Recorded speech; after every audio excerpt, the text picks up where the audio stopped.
Hello, everyone, and welcome to Pixel Maven's Retreat, and welcome to the Craft Collabs Christmas in July Hop.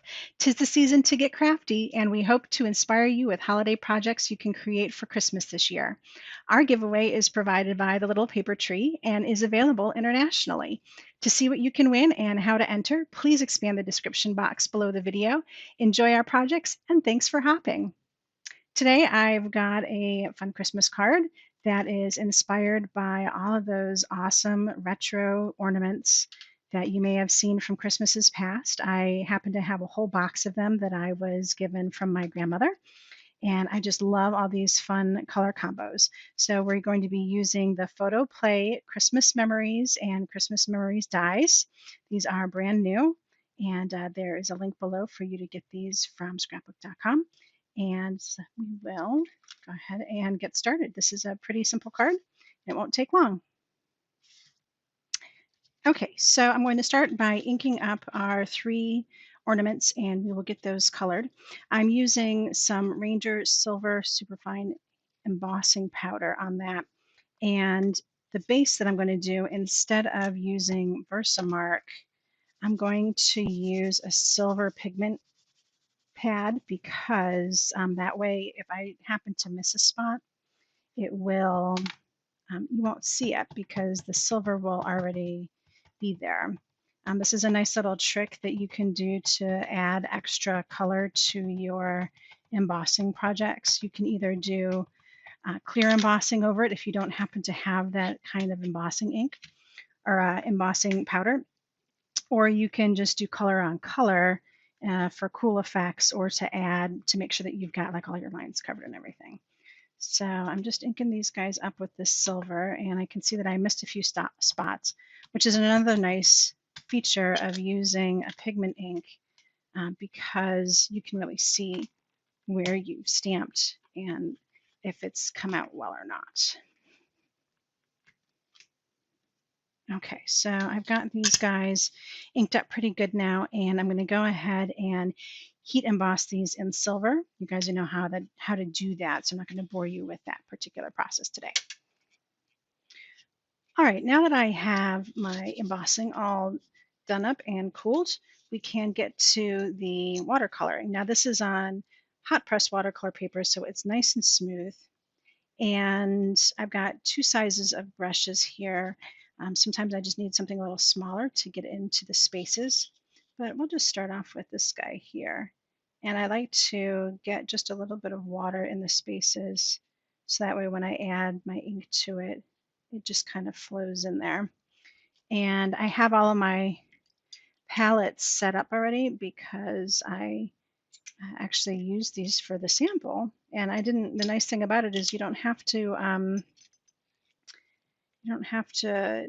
clean them all out or whatever. If you know you're going to use them again, just stack them up and save them until you're ready to use them again. So this is Pinkalicious, and I'm just going to pop that in the alternating colors. This first one comes together pretty quick. And I love doing this with the embossing because it makes it super easy. It just stays, all the color stays in the lines. And this is Razzleberry also. All these colors are Ulta New. So of course, if you feel like it's not dark enough, you can come back and add more to it. You can wait for it to dry and add more, or you can add more right away. And then once it's dry, come back with a paper towel just to wipe up any of the ink that may have stuck to the embossing. Usually it rolls off though, because it doesn't like the emboss areas. All right, see how simple that very first one is? So let's go ahead and speed through the rest of these, and I will pop up the colors as I'm using them.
these are dry, we're just going to go ahead and set them up for some die cutting. Again, there's nothing cosmic about these guys. We're just going to get them all set up with their corresponding dies and run them through the die machine, and they'll be ready to go.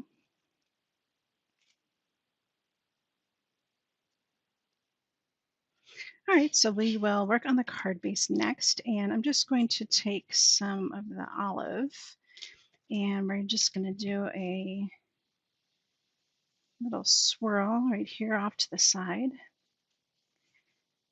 The nice thing about doing these little soft clouds of color in the background is that they really kind of help ground any of the images that you're adding to your design. So it doesn't really look like they're floating in nothingness. They have a little bit of something to help keep them in place. So this is pretty good. I don't want it to extend all the way over to the side. But what we are going to do is add some spatter. And I'm just going to take this same pigment pad. So if you don't happen to have any spray, all you need to do is take your pigment pad, and this is just some regular old water, and I'm going to grab a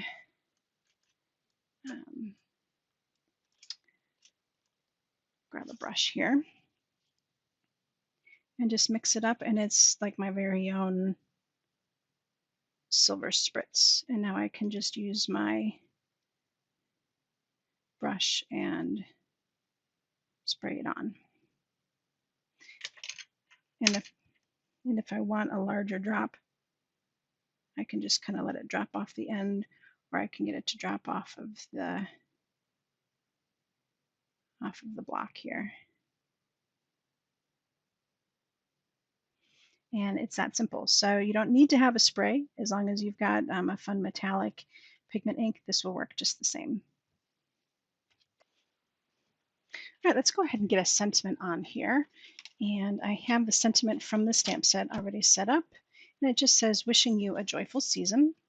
And I love using my Sizzix sticky sheets because that just helps keep this whole thing in place. And actually, I've got a little bit of warpage going on here because I use my heat tool.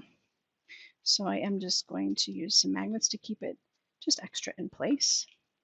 And I'm just using moss, which is one of the colors from the ornaments, to ink up the sentiment.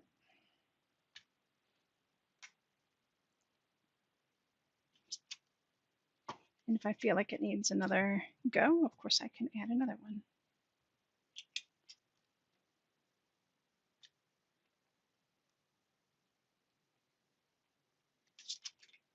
There we go. Once the dye ink dries, it's a nice solid color.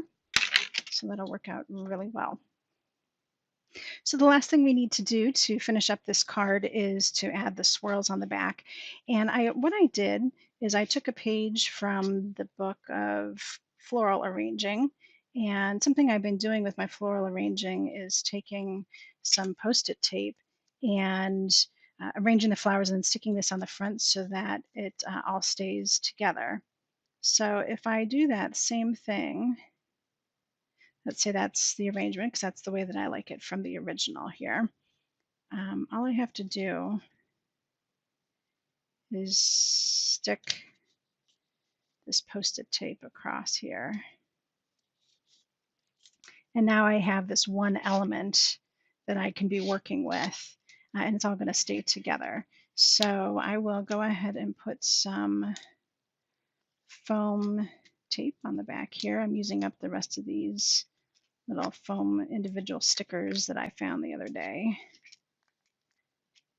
This may be my last bit of these, and that's okay. I've got a whole roll of foam tape that I love.